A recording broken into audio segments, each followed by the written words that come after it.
Security risks. Do not admit. Those words were slashed in thick, aggressive red marker across the school portraits of my 6-year-old son and 8-year-old daughter. The security guard shoved the photos up against my driver's side window, blocking my path into the estate. "I'm sorry, ma'am," he said, refusing to lift the gate. "The bride gave us strict instructions." He hesitated, then added quietly, "She said these individuals would ruin the aesthetic." I stared at the red ink defacing my children's smiles. Inside those gates, the $72,000 wedding I had personally paid for was starting. The music was playing, the champagne was pouring, and my own family had labeled my children enemies. I didn't argue. I didn't beg. I didn't cry. I shifted the car into reverse.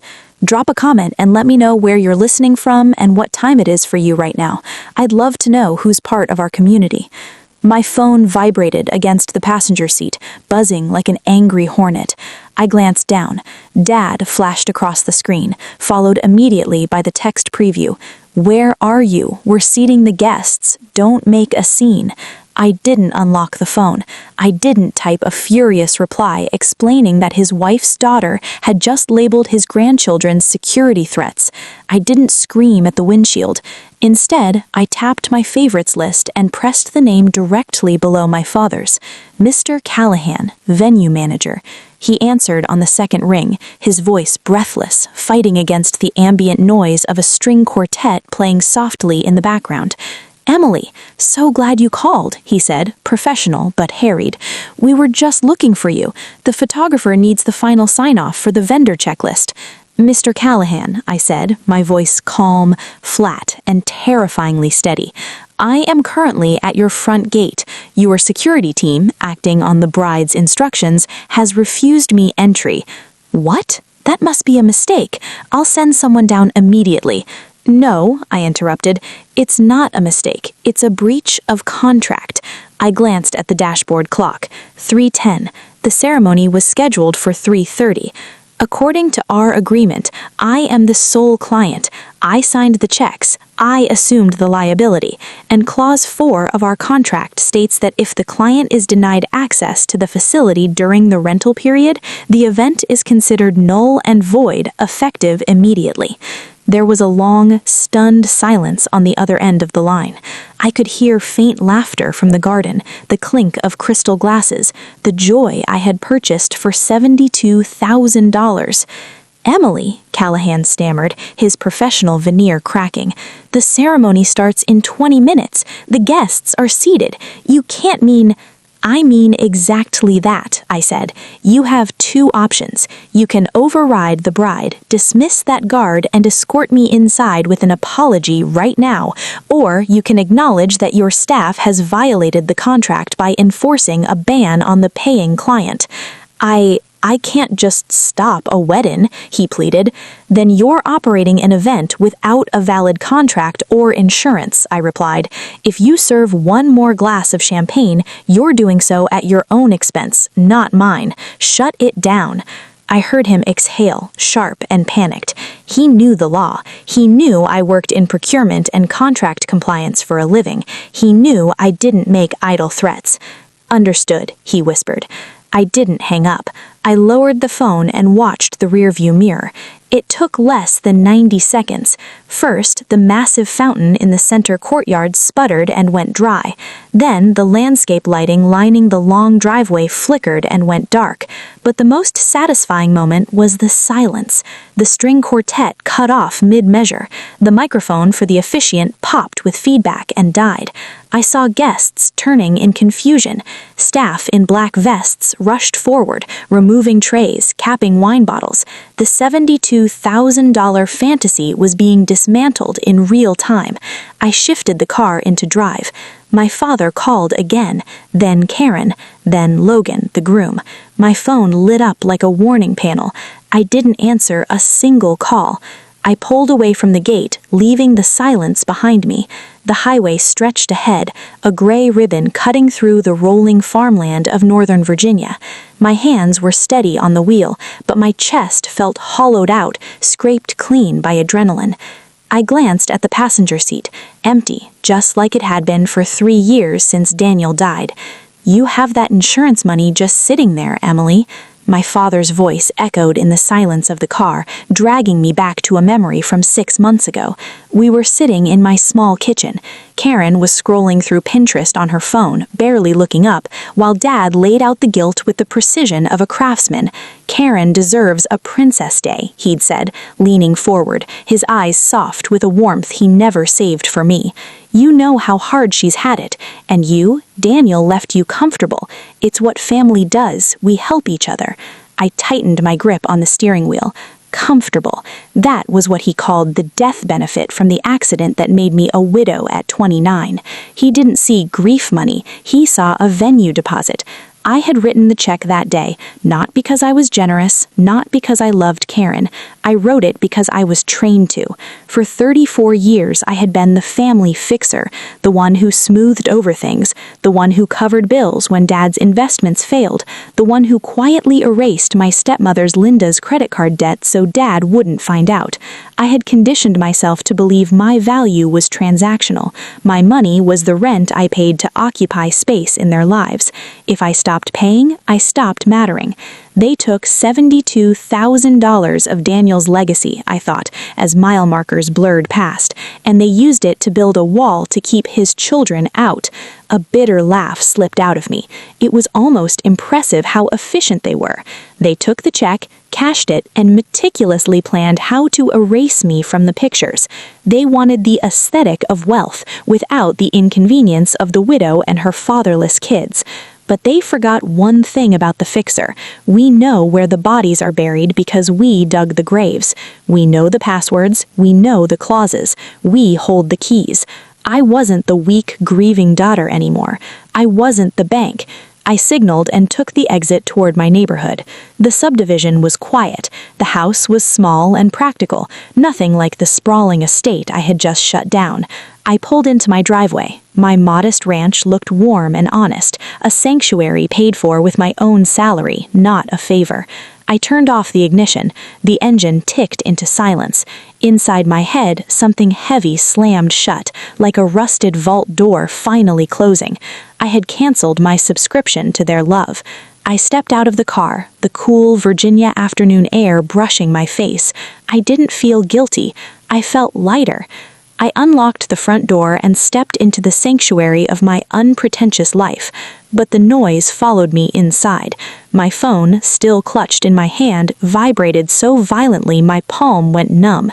It wasn't ringing, it was detonating. I tossed it on the kitchen island. It skidded across the granite, lighting up the dim room. Dad, Dad, Dad. Linda, Logan, Dad. I hit speaker and played the newest voicemail. My father's voice filled the kitchen, not worried but commanding, the voice of a man who had never been told no by his daughter. "Emily, pick up the damn phone. Call the venue manager and tell him this was a misunderstanding. The caterers are packing their trucks. You need to fix this, now. Do not make me come over there. Fix this." The mantra of my entire life. Before I could process it, another message played. This one was from Karen. She wasn't crying, she was shrieking, the sound distorted as it peeked through the microphone. "You jealous, miserable witch. You think because Daniel died you get to ruin my happiness. You can't stand seeing me happy because you're a lonely, miserable widow. Everyone knows it. I hate you." The words struck like a slap.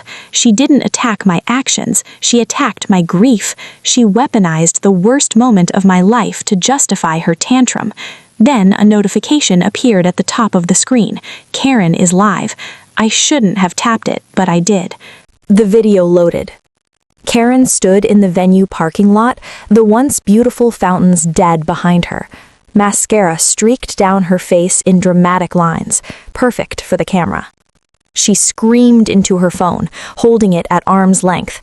"My sister hacked the venue," she wailed to her followers. "She stole the money. She's mentally unstable and shut down my wedding because she's jealous of Logan. She's trying to steal the refund.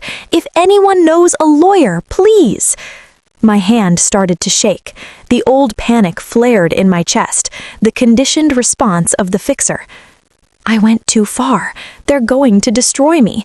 I have to apologize. I have to write a check. I have to smooth this over. My thumb hovered over Dad's contact. I could call Mr. Callahan back. I could pay a rush fee. I could save them. Then I looked up through the archway into the living room. I saw Noah and Lily on the floor, building a fortress out of couch cushions, laughing as they defended it from imaginary dragons. They were messy. They were loud. They were joyful security risks. Karen hadn't just banned them, she had dehumanized them. She had looked at my children, the only pieces of Daniel I had left, and decided they were trash that would ruin her photos. The shaking in my hands stopped. The fear evaporated, replaced by a cold, heavy steel in my spine. I wasn't the sister who needed to be liked anymore. I was the mother who needed to protect. On the screen, Karen was still screaming, spinning lies, demanding attention. I swiped the app closed. I turned the ringer off. I placed the phone face down on the counter. Let them scream. I was done listening. The phone lit up again. Unknown caller. I stared at it. Probably a reporter, or one of Karen's bridesmaids calling from a burner phone to unload their rage. The siege was just beginning. I almost let it go to voicemail, but my thumb hovered over the green button. If this was the police calling about the venue contract, I needed to answer. "This is Emily," I said, my voice sharp, braced for impact. "Emily, this is Richard Hale." The name hit me like ice water. Richard Hale, Logan's father, the billionaire commercial developer who'd flown in from Chicago for the wedding, the man my father had been desperate to impress for 6 months. "Mr. Hale," I said, tightening my grip on the phone, "if you're calling to threaten me with a lawsuit, please send it to my email. I have the contract." "I'm not calling to sue you," he cut in. His voice wasn't angry, it was dangerously calm. "I'm calling because I just watched 300 people get evicted from a vineyard, and your father is currently telling anyone who will listen that you had a psychotic break. I want the truth. Why did you shut it down?" I hesitated. This man had power, the kind that could erase people with a phone call, but I had nothing left to lose. "I shut it down because I paid $72,000 for a wedding I wasn't allowed to attend, and because your future daughter-in-law instructed security that my 6-year-old son and 8-year-old daughter were security risks who would ruin her aesthetic." There was a silence so deep I thought the call had dropped. "She what?" Richard asked, the calm in his voice cracking. "She gave the guards photos of my children," I said, the words tasting like acid. "She wrote, 'Do not admit,' across their faces in red marker. I saw them 5 minutes before I made the call." I heard a long exhale, then the sound of a car door slamming. "My son," Richard said, his voice dropping, "is currently in a limousine with that woman trying to comfort her. He thinks you the villain." "I know," I said. "They all do." "Not anymore," he replied. "I just turned the car around. Listen to me carefully, Emily. You're at your house. Stay there. Do not open your door. I have a private security team en route to your location, 12 minutes out." "Security?" I asked. "Why?" "Because I know people like your sister and your father. When they get desperate, they get dangerous, and right now they're very desperate." A chill ran down my spine.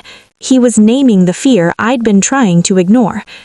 "As for my son," he continued, his voice hardening into the tone of a man who moved markets for a living, "he has a choice. He can annul this marriage by sunset, or he can find a new job, a new trust fund, and a new father. I don't tolerate cruelty to children, not in my business and not in my family." "Thank you," I whispered, my voice finally breaking. "Don't thank me," he said. "You didn't ruin a wedding. You stopped a merger with a monster. Lock your doors. My team is coming." The line went dead. I looked out the front window. The street was quiet, normal, but the air in the house felt charged, heavy with what was coming. 12 minutes. I paced the living room, checking the windows, counting breaths. My phone stayed silent, and that worried me more than the ringing. Then a text came in. Mr. Callahan. Urgent. Brittany, no, Karen, and your stepmother are in my office demanding I process the refund immediately to a card they provided. My blood ran cold. I called him back instantly. He answered on the first ring, whispering, "They're claiming you stole the money. They're waiving a power of attorney and demanding the refund to their card. Do not process anything. Refunding anyone but me would be wire fraud, a felony at this amount." I emailed him my ID, proof of payment, and a written notice that I would sue and report the transaction if he complied. Minutes later, he texted again. Police called. They left furious. I barely had time to breathe before the doorbell camera chimed. My father, Linda, Karen. Karen was still in her wedding dress, filthy and torn, mascara streaked like war paint. They pounded on the door, screaming through the speaker that I owed them, that I had to fix this, that I'd ruined everything. I listed 6 months of bills I'd paid for a wedding I wasn't allowed to attend. I told them to leave. When they didn't, I warned them I'd call the police. Karen snapped. She grabbed a landscaping rock and hurled it through my living room window. Glass exploded across the floor. She raised her arm again. She never got the chance. 2 men in dark jackets tackled her to the ground as squad cars pulled up, lights washing the street in red and blue. Karen was cuffed, screaming, arrested for vandalism and attempted assault. My father and Linda stood frozen on the lawn as Richard Hale stepped out of his car. He spoke quietly to the officers, then to me, praising my composure, telling me his son would file for annulment immediately. My father didn't say a word as he was escorted off my property. Inside, amid broken glass, my phone buzzed with a bank notification. Refund processed. $72,000. Noah asked if the bad noise was gone. I told him it was. We ate cold pizza on the floor together, laughing carefully around the mess. When they were done, I blocked 3 numbers from my phone. I finally understood what I had really bought. Not a wedding, not silence, my freedom. If this story stayed with you longer than the video itself, don't walk away. Subscribe. This channel is for people who actually feel what they hear. And if you know someone who needs to hear this, comment and share it with them.